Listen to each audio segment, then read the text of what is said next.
It was said that Rana and Raga never forgave their father for ordering the assassination of their husbands, and they held their brother Uday most responsible for their husband's betrayal and deaths.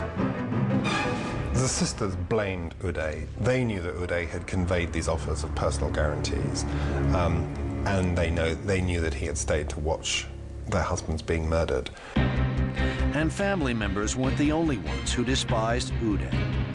A number of assassination attempts had been made on Saddam's eldest son, but there was one in December of 1996 which would scar him for life.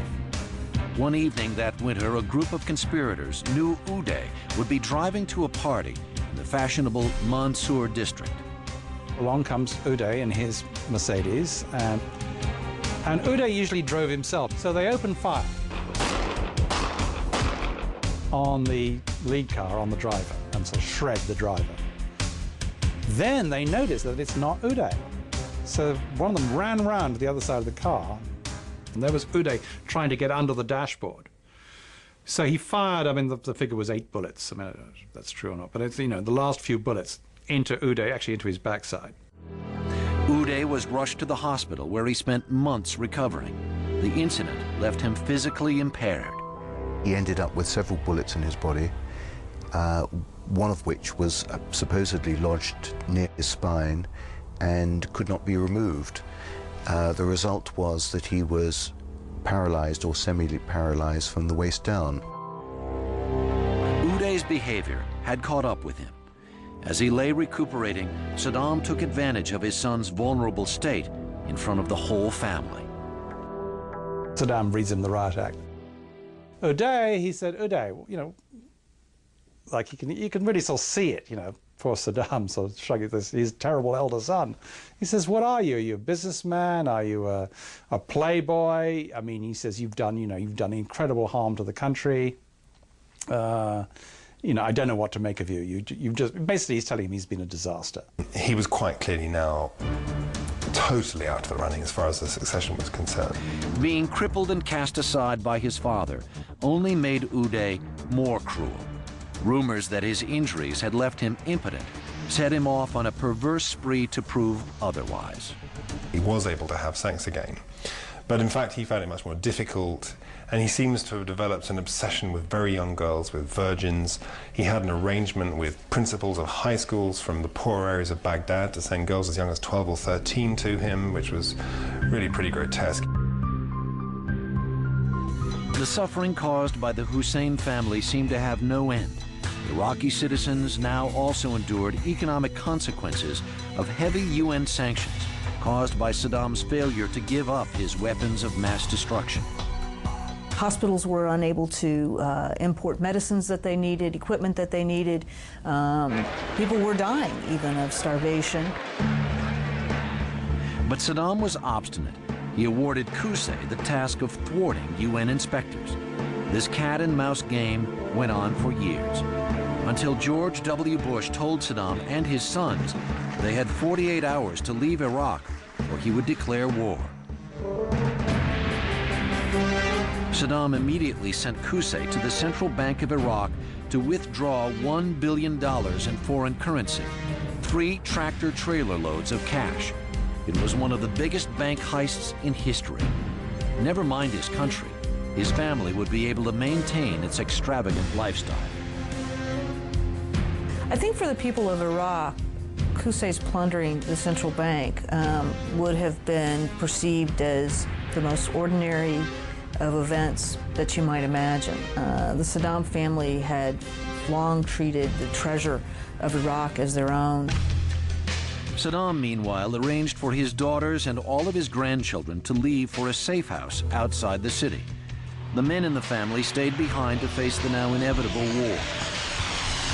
It began on March 19, 2003, with a bombing raid on a bunker where the U.S. believed Saddam and his 2 sons were hiding. The U.S., named Saddam's son, Uday and Qusay, as, high on the target list because they were seen, quite rightly, as a sort of, after Saddam himself, the major pillars of the regime.